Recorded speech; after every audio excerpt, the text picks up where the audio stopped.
What's going on, everybody? David here. Today we're talking travel, and I want to talk about long haul flights. But first off, if you're new to the channel, please hit the subscribe button. Don't forget to hit the little bell icon so you can get future updates on my videos. Okay, so I've taken a few long haul flights, and I remember the first time that I ever flew 10 hours, and that was a nightmare. I flew economy, and it was just a nightmare because I didn't plan. There were a lot of things that I didn't plan for, and I was thinking, okay, well, I won't sleep at home. That way, when I get on the flight, I can sleep all the way to my destination. Well, it usually doesn't work that way. Usually, you have distractions, and you just can't sleep. So, or at least I can't sleep. So, I started a routine, and the last two flights that I've been on that have been 10 hours or more, I use this routine, and it works really well. And so, I'm going to share that with you guys today. So, the first thing that I do is I make sure that I get 8 hours of sleep prior to my flight, if possible. So let's say I'm flying in the morning, I'm going to make sure I go to bed early the night before. I get that 8 hours of sleep, and that way I don't have to rely on sleeping on the plane, because that's something I don't want to do. If it's a last resort and I am tired, then yes, I'll try to get as much sleep as I can on the plane, but I like to at least get 8 hours prior to getting on the plane. Now, if I'm flying a red-eye flight, usually what I'll do is I'll sleep my 8 hours the night before, and then I will do whatever I need to do in the morning, and then I'll try to take a nap prior to getting on a plane. That way I'll have a little bit more sleep, and usually I'm fine with that. And if I do need to take a nap on the plane, it's not going to be for that long. So usually I'm not that tired.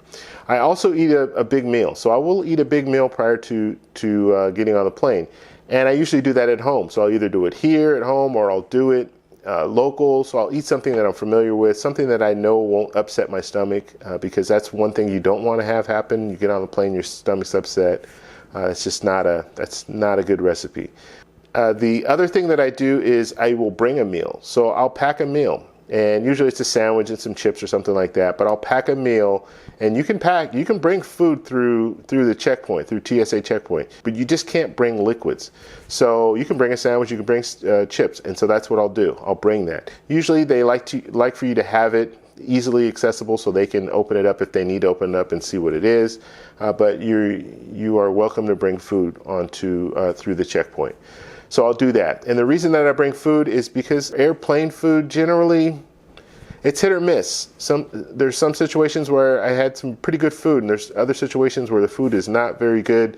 I will tell you, when you're flying domestic, like domestic airlines, like the American Airlines and United and Delta, we're not that good when it comes to making meals that are very appetizing. Now, when you fly some other airlines, you're flying overseas, you're flying these different airlines, they do a really good job of making some pretty good food on a plane. So that's just been my experience. So I will always bring a meal, though, just in case. I'll try to eat what they're serving on the plane, but if I don't like it, then I'm not even going to force myself to eat it. I'll just put it aside, and I know I have another meal that I can eat. So that's generally what I do that's generally what I do at home. Now, I'll also bring things with me. So I'll bring a variety of different things. So we already talked about bringing a meal.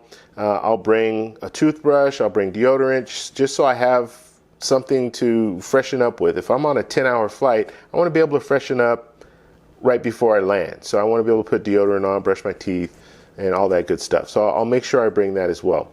The other things that I'll bring a neck pillow. And the reason that I bring a neck pillow is I like to have something that I can rest my neck on. And it's one of those deals. You can rest your neck on the back of the seat. That's fine. But I like to be able to rest my head sideways or rest my head on this side and not have to interrupt my neighbor by, having my neck all the way over on their seat.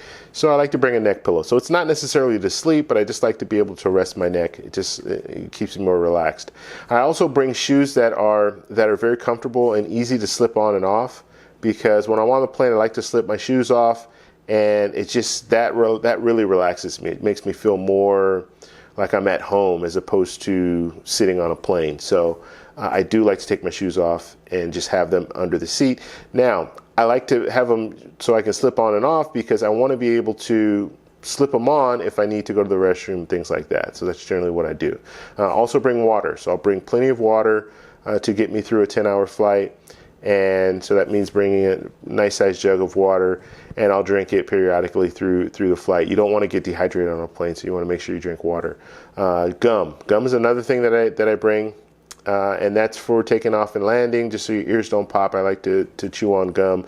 Plus, if you just chewing gum kind of keeps you occupied as well as keeps you awake. And so that's another reason why I like to chew gum when I'm on a flight. Some of the other things that I will bring my small laptop. So I have a small laptop that I use for travel. So I'll bring that so I can do work when I'm on the plane, as well as I bring a power bank. So I have a little power bank that I use for my phone, to charge my phone, and charge my cameras and all that stuff.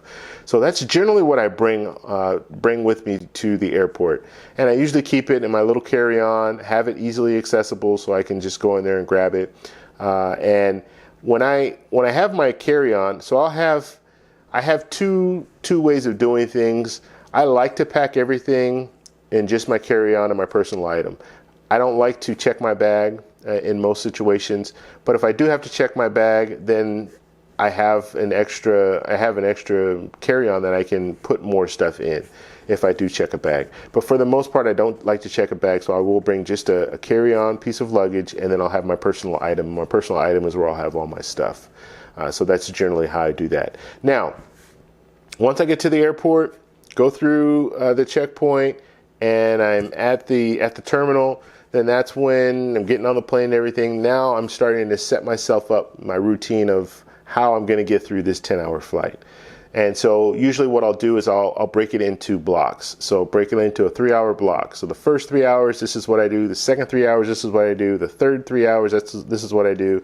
And then that last hour, you're usually descending anyway. So you're setting up everything and getting all your stuff together to get ready to land. So the first 3-hour block, usually I'm going to watch movies and things like that. So if I have movies on my computer, I'll watch those. Or if I have a tablet and I'm watching them on Netflix, and I'll do that. So that's generally the first 3 hours. That's what I'll do. And usually, I mean, the first 3 hours, that first 2 hours, you can watch a full movie. And then that last hour, you can watch a series or another movie or what have you. So that's usually what I do. Now, I notice on long haul flights, usually they serve the meal right away. And so if they serve the meal within that first hour, then I'll go ahead and eat the meal then. If they don't serve the meal within the first hour and they serve it somewhere later down the road, well, I have my meal that I brought. So usually I like to eat that meal that I brought after. Usually I'll wait until that 6-hour block. So we have the first 3-hour block, then we have the second 3-hour block. At the end of that second 3-hour block, that's usually when I'll eat a meal. And so if they serve one on the plane, I'll eat that. If they don't, then I'll eat the meal that I prepared for myself.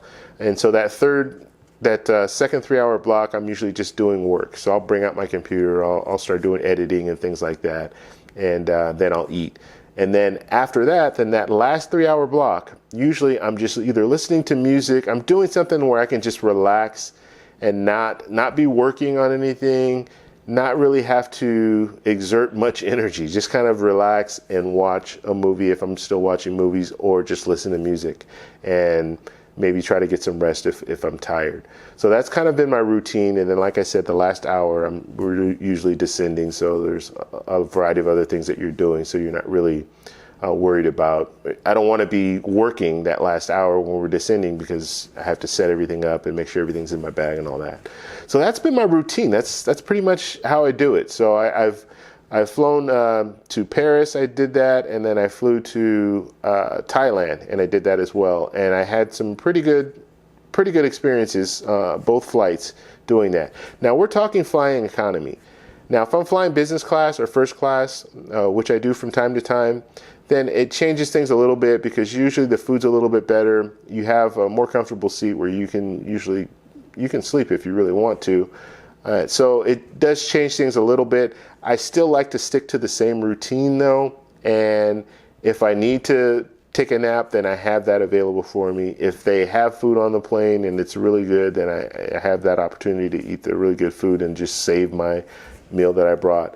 So I still will do everything the same. And the main reason for that is you never know what happens when you get to the airport. You can be flying first class, thinking you're flying first class, that flight is delayed or that flight gets canceled, and now you have to scramble to get another flight, and you just want to get to your destination at that point.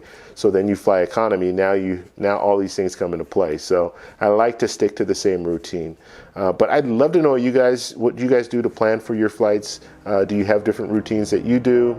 If you have any questions, please post in the comments below. If you like this video, please give me a thumbs up.